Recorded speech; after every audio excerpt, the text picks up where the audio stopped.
That's the thing about stories. They never really end, do they? We're still telling the same stories we've always told, just with different names, different faces. Have you ever seen the movie Birdman? Good movie, excellent acting. Go see it if you haven't. That's my review on it. I'm not here to talk about Birdman, though. I'm here to talk about something that I noticed while I was rewatching Birdman recently. There was this name that kept popping up, and that name is Raymond Carver. He's quoted at the very beginning. Characters mention his name a couple times in the movie. A comic book franchise to adapting Raymond Carver for the stage. This play's a drama. We're doing Raymond Carver. I want to know something. Why Raymond Carver? And his name appears again on this newspaper that Michael Keaton is reading.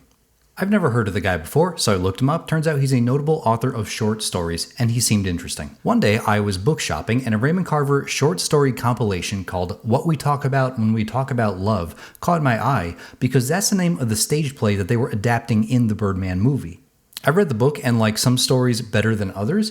Overall, I thought it was alright, and that was about it for a while. One day recently, I was browsing Tubi, and I came across this movie called Everything Must Go, starring Will Ferrell, which was made back in 2010. And I noticed in the opening credits for this movie, it said based on the short story Why Don't You Dance by Raymond Carver. And I said, wait a minute, that was the opening story in the What We Talk About, God, this is a long title. You know, for a notable author of short stories, his titles sure are long as hell.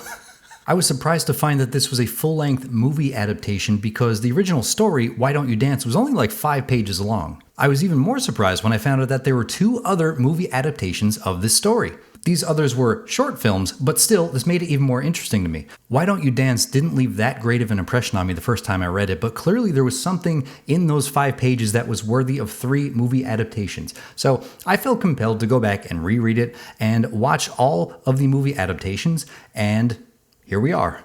This is going to be a little different than my normal adaptation showdowns, as I'm not going to be going point by point breaking down every little detail in the story. There's no aliens or robots or demons or vampires like the stuff I would normally talk about. Another reason is that, like I said, the original text is only 5 pages long, and 2 of the movie adaptations are short films that are only about 20 minutes long, so there's really just not that much to discuss in terms of plot. Taking in 4 versions of the same story and seeing it told slightly differently 4 times helped me understand that there was a lot of detail and subtlety crammed into those 5 pages. So enough of me blabbing, let's get into this. So what is the original short story, Why Don't You Dance, actually about? Well, it's about this guy, this middle-aged guy who's at a very weird moment in his life. The whole story takes place on his front lawn, which is covered in all his stuff. The stuff that's inside his house is all moved out and is on his front lawn. He's essentially having a big yard sale for everything he owns so he can sell it all and clear out his place as fast as possible. It's obvious the man and his wife just recently broke up, and it doesn't look like it was a happy, amicable split at all. It's also heavily implied that the man's constant drinking was a big reason for the split. Soon after he starts his liquidation sale, a young couple, a boy and a girl, show up. The couple is interested in his furniture because they're starting their life together and getting their own place. They haggle about the price of some items, which the man is extremely lenient with. How much do you want for the bed? I was thinking 50 for the bed. Could you take 40? 40's good. How much do you want for the bed? Oh, I was thinking maybe 100 for the bed. How about... Would you take 50? I could take 50, yeah. The girl lowballs him on every item, and he accepts without much consideration because he just wants to sell everything and get the hell out of there. Then they check out the man's record player, and he asks the young couple, why don't you dance? They dance, but the boy is hesitant and not super into it, so the man puts on another record and dances with the girl. The girl says to the man, you must be desperate or something, and it's subtly hinted that the girl is into the man. Weeks later, the young couple is hanging out with their friends, and the girl tells everyone, look at all the shit that we bought from him. She seems much more dismissive than she did at the yard sale. It seems there's something more she wants to say, but decides not to. The end. Like I said, there's not that much going on in terms of plot, but part of the appeal of short stories is seeing how much detail you can get out of the few words that there are. So now let's talk about each of these movie adaptations, starting from most accurate to the original book to the loosest interpretation.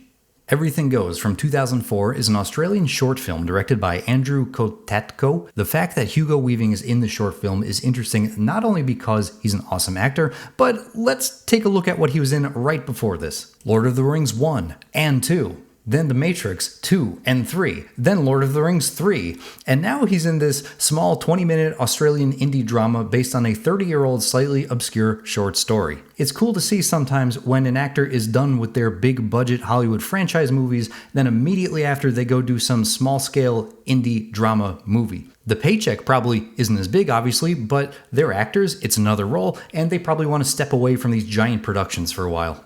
Everything Goes was my favorite version of these 3 adaptations. It was very well made, all the actors did an excellent job. You can tell a lot of thought was put into the sets, camera work, and there's some cool and very tasteful visual effects. And it most closely resembled what I pictured in my head when I was reading the original story. This is probably one of the most competently made short films I've ever seen. Everything about it just works. Personal preference aside, this was also the most accurate to the original book. This video is still one of my Adaptation Showdowns, so let's award them with my celebration animation. What makes this the most accurate? Pretty much everything about it. It's as if you just filmed what was in the book. In addition to being the most accurate, this movie also adds a couple things that don't feel out of place and I actually think enhance the story. For example, some of the stuff added are, at the very beginning, we see the man's wife getting into a taxi and leaving. We also get some additional shots of the man inside packing his things up, having another drink, talking to his dog, and at some point the boy goes inside and sees torn up pictures. There's also some shots of the man trying to get his wedding ring off, and speaking of his ring, there's this pretty good line that they made up that was only in the movie. You married? You get this off my finger, you can have it with the rest of the stuff. That line goes way harder than it needs to. Obviously, this isn't a very visual effects heavy movie, but the couple times they do use visual effects actually look really, really good. One example is the opening credits when you see the movie's title form in the smoke from Hugo Weaving's cigarette. My favorite example comes at the very end when the girl is lying in bed still thinking about when she was dancing with the man. We see her memories of them dancing formed on the ceiling as these shadow figures dancing. I know this is silly, but it blended in so well that my first time watching it, I was like, how do they do that? I'm like, oh, right, it's right. Before we go on to the next movie, I also have to mention really quick that we get this amazing visual of Hugo Weaving. So the next movie is Why Don't You Dance from 2002. It's a Canadian short film directed and starring a bunch of people that I haven't heard of. This is the other short film adaptation that's only about 20 minutes long, plus or minus. Although Why Don't You Dance is the second most accurate adaptation, it is my least favorite version. My biggest problem with it is that it's just kind of boring. The only version I could find was a relatively low quality version ripped to YouTube, and even considering the quality, I don't think it even looks that interesting in terms of camera work, editing, or effects, and especially when compared to Everything Goes. I also wasn't crazy about all of the performances. Maybe they're all good actors and it was just the direction they were given. I have no idea. A lot of the character interactions just felt awkward to me. I don't think so. We need Come on. Go ahead, it's my yard. You can dance if you want to. You must be desperate or something. I mean, I get that in real life, if this was happening, the interactions would probably be awkward, it just didn't make for a fun watch. There wasn't much for me to get excited about for this short film. It was pretty mid, as the youth say, the youths. I don't know, I don't have much else to say about it. Next movie is Everything Must Go from 2010, directed by Dan Rush, whose only other IMDb directing credits include some music videos. It stars some names you'll definitely recognize, including Will Ferrell, Rebecca Hall, Michael Pena, Stephen Root, and Laura Dern. This is the least accurate adaptation of the original story, but I would say this is my second favorite of these 3 movies. This is one of those rare moments when someone usually known for playing comedic characters takes on a pretty serious role. These type of movies can usually be hit or miss for me, but I've got to hand it to Will Ferrell here. He really nailed the part of this middle-aged, good but broken man whose alcohol abuse is sadly costing him so much in life. I'm so used to seeing him play Captain Doofus in every other movie role that he does, and I was half expecting him to make a fart joke and start shouting at some point, but he didn't. And it was cool to see him play something that was so out of character for him. He really embodied the sadness that this role demanded, and the overall movie took its story and subject matter seriously while also having some little fun moments throughout, and it conveyed its message pretty well of friendship and redemption. Overall, pretty solid little indie movie. This movie is the least faithful to the original book. One of the biggest changes was that there was no young couple. There is a boy character that Will Ferrell befriends while he's selling his possessions on his front lawn. There is a woman character whom he forms a bond with, but it's his married, pregnant neighbor who's about the same age as him, played by Rebecca Hall. This movie also makes Will Ferrell's character more passive and reactive from the start because he didn't actually decide himself to start selling his possessions. It was instead his wife who left him, moved all the stuff out, and changed the lock so he couldn't even get back in. The movie also adds some minor characters that weren't in the original book. One character, for example, is the main guy's AA sponsor, played by Michael Pena. Another is an old high school friend that he tried to reconnect with, played by Laura Dern. And another is his weird neighbor guy, played by Stephen Root. This film also had a pretty cool soundtrack throughout. Any movie that starts with a John Lee Hooker song gets a point for me.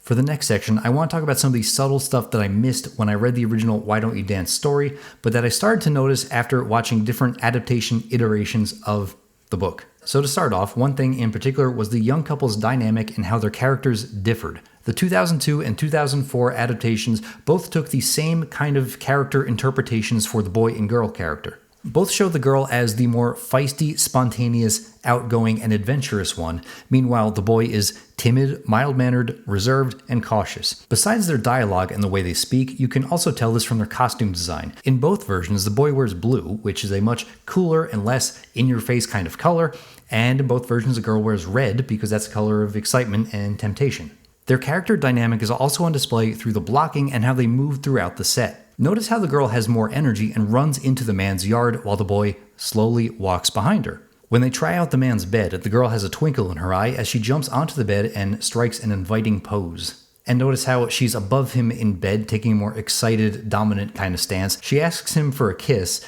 and he does it, and then she tries to take things further, despite it being someone else's bed on a front lawn yard sale in the middle of the day. I do kind of understand why the boy character was hesitant here. Watching these different adaptations also showed me more of the dynamic between the girl and the middle-aged man character and revealed part of the larger context of the story. I'll mostly be referring here to the 2004 movie because it went farther with these aspects and was generally better made than the 2002 one. It's interesting to me that at the very beginning, you can see the man's wife leaving, and not only does she physically look like the girl in the sense that they're both skinny and blonde and kind of look the same, but they're also both wearing red. So this establishes some kind of connection between the two characters and the role they play.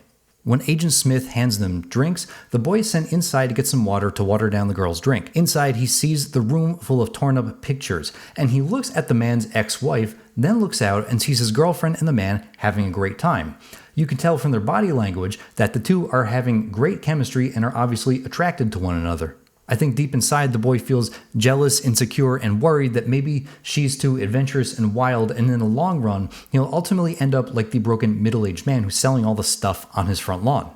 Notice how the girl and the man are flirting on the couch and the boy is apart from them, drinking on his own. You can also see the character dynamic by comparing their dancing styles. So the boyfriend and girlfriend dance kind of awkwardly, but the man sweeps her off her feet. In one of the shots, you can actually see that he has a dancing trophy, implying that he and his wife used to win dancing competitions. Considering that his wife looks a lot like the girl, he's probably having some naughty, vicarious, nostalgic fun as a womanizer, stealing the girl away while the boyfriend's right there. So it makes you think that maybe in addition to the drinking, maybe this womanizing aspect of his personality was part of the reason that him and his wife broke up. Kind of makes you feel bad for the boyfriend character. He's basically getting cucked by Agent Smith this whole time. What a weird sentence. That's about all I've got for today. If you made it to this point in the video, thank you very much. I appreciate it as always, and I hope you enjoyed this slightly different Adaptation Showdown. I know this is different than the usual stuff I cover. There's no horror story or classic sci-fi story about robot alien invasions. This is much more small-scale indie drama, serious literature kind of thing, but I had fun. I like following wherever my interest takes me, going on tangents, following the thread of, oh, I like this. It's based on this. It references this. There were 3 movie adaptations. Let's see them all. You just follow the thread. You got to go where your heart takes you. And, well, it led me here. It led you here too. All right, I'm done. Till next time.